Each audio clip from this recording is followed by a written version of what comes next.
ముష్టి.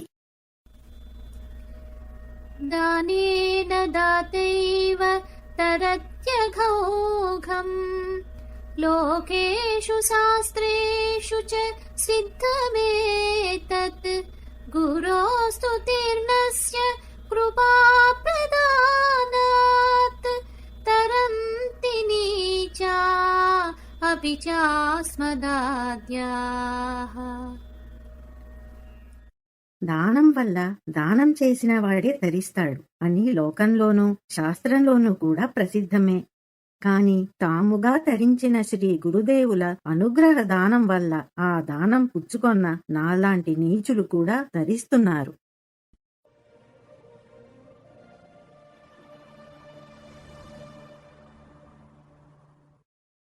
అది జీతాల రోజు.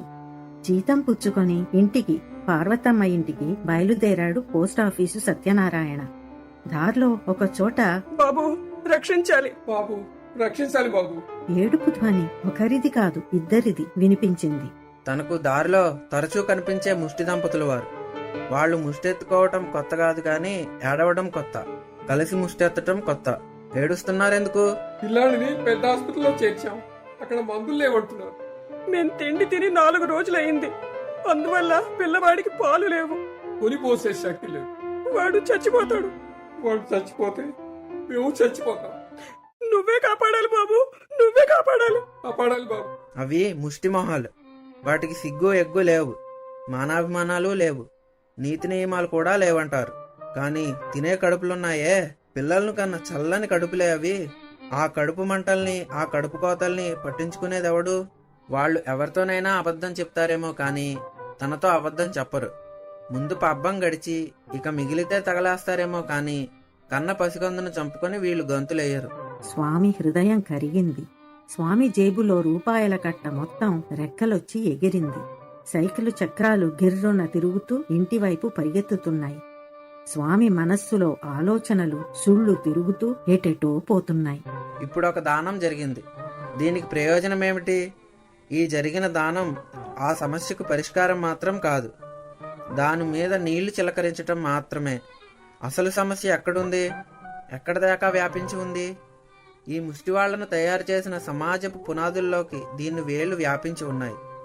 దీని శాఖలు సమాజంలో అన్ని కక్షలలోనూ వ్యాపించి ఉన్నాయి. బొచ్చపట్టి అమ్మా బాబు అని అడుక్కుంటే అది నీచం. ప్రజాసేవ అని పేరు పెట్టుకుని పదవిని మనస్సులో పెట్టుకుని ఓట్లు ముష్టెత్తితే అది గొప్ప. రోడ్డున బడి తలకిందులుగా నిలబడి పైసలు దేవరిస్తే అది దొమ్మరి ముష్టి. ఒలింపిక్ గేమ్స్ అని పేరు పెట్టి తైతక్కలాడితే అది దర్జా. ఏకతార పట్టుకుని తత్వాలు పాడి చెయ్యి చాపితే అది ముష్టి. వేదికలెక్కి వ్యాసాలు చదివి సన్మానాలు చేయించుకుంటే అది గౌరవం. ఇద్దరిది బడి ఒకటే, తరగతి తేడా. పెద్ద క్లాసు వాడు చిన్న క్లాసు వాడిని గుడ్డలు విప్పించి ఏడిపిస్తున్నాడు. ఇది దిగుమతి చేసుకున్న నాగరికతకు ఫలం. ఇది పిల్లలలో పుట్టిన పిల్ల చేష్ట మాత్రమేనా? పెద్దలలో ఇది మరింత పెద్దదై ఒక్కొక్క రంగంలో ఒక్కొక్క ముష్టి జాతిని ఏర్పాటు చేస్తోందే, దీన్నేమనాలి? అంటుకున్న కొంపల మీద బిందెలెత్తి నీళ్లు పోసినా వెనకాల నుంచి మళ్లీ అంటిస్తూనే ఉంటారు ఈ పెద్ద మనుషులు. నువ్వెన్ని దానాలు చేసినా, ఎంతమందిని ఆదుకున్నా ముష్టివారిని ఉత్పత్తి చేస్తూనే ఉంటుంది ఈ సమాజం. ఇప్పుడున్న ముష్టివారందరినీ తెల్లారేటప్పటికి కాల్చిపారేసినా రేపొక్కరోజు విశ్రాంతి ఇచ్చి ఎల్లుండికల్లా కొత్త ముష్టి సైన్యాన్ని దింపుతుంది ఈ సమాజం.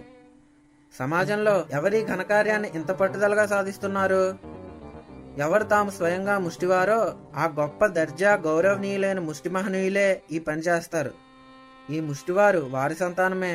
అందుకనే ఇద్దరిది ఒకటే గుణం, అదే స్వార్థం. కనుక ఈ సమస్యను పరిష్కరించాలంటే పని ఇక్కడ ప్రారంభించాలి, ఈ స్వార్థం దగ్గర. ఈ సమాజానికి స్వార్థం లేకుండా పనిచేయటం నేర్పాలి, అలవాటు చేయాలి. అందుకు మొదటి మెట్టుగా అలా స్వార్థరహితంగా పనిచేయటం సాధ్యమని చేసి చూపించాలి. అంత మాత్రమే చాలదు. స్వార్థమనే ఈ రాక్షసీ గుణం మానవులలోకి ఎలా ప్రవేశించింది? మానవులలో అంతర్దృష్టి లోపించటమే దీనికి మూలహేతువు. అంతర్దృష్టికి ఫలం నిస్వార్థత, బహిర్దృష్టికి ఫలం స్వార్థత. ఇది వీటి లంకె. కనుక ఒక పక్క నిస్వార్థ జీవితాన్ని ఆచరణ రూపంలో ప్రదర్శిస్తూనే ఈ సమాజానికి అంతర్దృష్టిని కలిగించి మెల్లిమెల్లిగా రగిలించాలి. అదే ఈ సమస్యకు పరిష్కారం. ఇది సుదీర్ఘకాలికము నిత్య సంకట కంటకితము అయిన మాట నిజమే, కానీ పరిష్కారం మాత్రం ఇదే, వేరే లేదు. ఇదే అమ్మ ఆజ్ఞగా నా ఎదుట ఉన్న దీక్ష. సైకిలుతో పాటు ఆగిన ఆలోచనలు రెండూ సమవేగంతో పరిగెత్తాయని నిరూపించాయి. ఆలోచన ఆచరణ సమతూకంగా ఉన్నాయన్నమాట. అనుకుంటూ ఇంట్లోకి వెళ్లారు స్వామి. కొంతసేపు అయిన తరువాత పిన్ని ఎక్కడి నుంచో వచ్చింది. కుశల ప్రశ్నాదులైన తరువాత మెల్లిగా అడిగింది. ఇవాళ జీతాలనుకుంటాను. అవును. మరి డబ్బేది? ఆ సంచిలో ఉంది. ఈ మాట నోటంబడి ఎందుకు వచ్చిందో తనకే తెలియదు. పోనీ నోటంబడి వచ్చిన తర్వాత అయినా ఇలా అన్నానేమిటి అని కంగారు పుట్టడం లేదు. తీరా ఆమె వెళ్ళి చూస్తే అక్కడ డబ్బు ఉండదు. అప్పుడేం చెప్పాలి? ఎందుకు వచ్చిన గోల? ముందే చెప్పేస్తే పోలా? కొత్తేముంది? 4 తిడతారు అంతేగా, ఎన్నిసార్లు గాలికి పోలా? స్వామి మనస్సులో ఆలోచనలు సాగుతూనే ఉన్నాయి. పిన్ని వాకిట్లో ఎవరినో పిలిచి డబ్బులిస్తోంది. మా వాడి జీతం వచ్చింది, దీంతో మీ బాకీ తీరిపోతుంది. లెక్క సరిపోయిందా? ఆశ్చర్యంగా వాకిలి దగ్గరకు వెళ్లి చూశారు స్వామి. తను చూపించిన సంచి చేతిలో పెట్టుకుని దానిలోంచి డబ్బు తీసి ఇస్తోంది పిన్ని. స్వామి ముఖంలో ఆలోచన గంభీరమైపోయింది. ఆ ఆలోచన చాలా భారంగా ఉందని కూడా సులభంగానే తెలుస్తోంది. ఎలా జరిగింది ఇది? అలా జరగాలని నేను సంకల్పించలేదు. దానికోసం ఏ మానసిక ధారణ చేయలేదు. అసలు ఆ మాట అందామనే సంకల్పించలేదు. అసలు ఆ మాటే నేను అన్నది కాదు. ఇది నా పని కాదు. ఆ మాట అన్నవాడెవడో వాడే ఆ మాట నిజం చేసుకున్నాడు కాబోలు. అసలు వాడెవడు? ఎందుకన్నాడు ఆ మాట? అంటే నా ద్వారా ఎందుకన్నాడు? అన్నాక దాన్ని ఎందుకు నిజం చేసుకున్నాడు? తన శక్తిని వ్యయం చేసుకున్న దానివల్ల వాడికేమిటి ప్రయోజనం?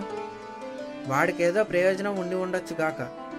ఇంత అవశ్యంగా వాడి చేతిలో పనిముట్టుగా మారే బలహీనత నాకెలా వచ్చింది? స్వామి గబగబా కాలనీ ఆశ్రమానికి వెళ్లి స్నానం చేసి ధ్యానంలో కూర్చున్నారు. సమాధానం దర్శిద్దామని ధ్యానంలో కూర్చుంటే మనస్సు పూర్తిగా లీనమై ఆలోచనే లేకుండా పోయింది. రాత్రి చాలా పొద్దుపోయాక వ్యుత్థానంలోకి వచ్చిన స్వామి, సరే, సమాధానం రావాల్సిన సమయంలో అదే వస్తుందిలే కానీ అనుకున్నారు ప్రశాంతంగా. కొన్ని రోజులు గడిచిపోయాయి. కార్యక్రమాలు యథావిధిగా సాగిపోతున్నాయి. ఇలా జరుగుతుండగా ఓ రోజున చిక్కర్స్ గారు ఎక్కడి నుంచో సైకిల్ మీద వస్తున్నారు. ఒక సెంటర్ దగ్గరికి వచ్చేసరికి స్వామి మరోవైపు నుంచి ఖాకీ బట్టలతో తపాలా సంచులతో సైకిల్ మీద శరవేగంతో వస్తున్నారు. కానీ ఆ సైకిలు నేలకు 2-3 అంగుళాల ఎత్తులో ఉంది. స్వామి సైకిల్ తొక్కటం లేదు, కానీ సైకిల్ వేగం ఒక కారు వేగం కన్నా ఎక్కువగా ఉంది. స్వామి వీరిని గమనించినట్లు లేదు. వీరికి ఆ దృశ్యం చూసేసరికి ఎందుకనో కాసేపు ఊపిరాగిపోయింది. వెంటనే సర్దుకుంది. ఓహో, స్వామి అంత ఆలస్యంగా బయలుదేరి వెళ్లినా పోస్టాఫీస్ కి టైముకు అందుకునే కిటుకు ఇదా అనుకుని ఊరుకున్నాడు. ఎవరితోనో చెప్పొద్దులే అనుకున్నాడు. కానీ చెప్పక తప్పలేదు. ఎందుకంటే ఆ రోజుల్లో లక్ష్మమ్మ గారనే ఒక ఆవిడ చాలా నిష్ఠగా స్వామికి అన్నం తెచ్చిపెట్టేది. ఆవిడ మనవరాలు 10-12 ఏళ్ల పిల్ల. ఒకరోజు కనుచీకటి వేళలో ఒంటరిగా వీధంబడి వస్తూ చిక్కర్సు గారు చూసిన దృశ్యమే చూసింది. ఆ పిల్ల అదృష్టం ఇంకా కొంచెం బాగుంది. స్వామి మొహాన్ని బాగా పరిశీలనగా చూసింది. ఆ ముఖము, ఆ కళ్ళు అగ్నిజ్వాలల్లాగా వెలిగిపోతున్నాయి. పాపం చిన్నపిల్ల వెంటనే దడుచుకుంది. జ్వరం వచ్చింది. ఇలా జరిగిందని చెప్పింది, కానీ ఎవరూ తొందరగా నమ్మటం లేదు. ఏదో భ్రమపడ్డది లేదు అంటున్నారు. అప్పుడు ఆ చిక్కర్సు గారు తను కూడా చూశానని బయట పెట్టక తప్పలేదు. అప్పుడు ఇదేదో స్వామికి చెప్పాలి తప్ప మందులు వేయకూడదు అని పోయి స్వామికి పిల్ల జ్వరం సంగతి మనవి చేశారు. స్వామి వెంటనే లేచి వచ్చి పిల్ల నోట్లో స్వయంగా విభూతి వేశారు. మర్నాటికల్లా తగ్గింది. ఇంకా నయం, మా మేనమామల్లే కాలేదు అన్నారు స్వామి. ఎవరికీ అర్థం కాలేదు. ఏదో హాస్యంలే అని వదిలేశారు. సైకిల్ మీద 10 నుంచి 20 దాకా తపాలా సంచులు పేర్చుకుని దారిలో ఒక్కటి జారిపోకుండా అంత వేగంగా స్వామి ఎలా వస్తారా అని ప్రజలకున్న అనుమానానికి సమాధానం దొరికింది.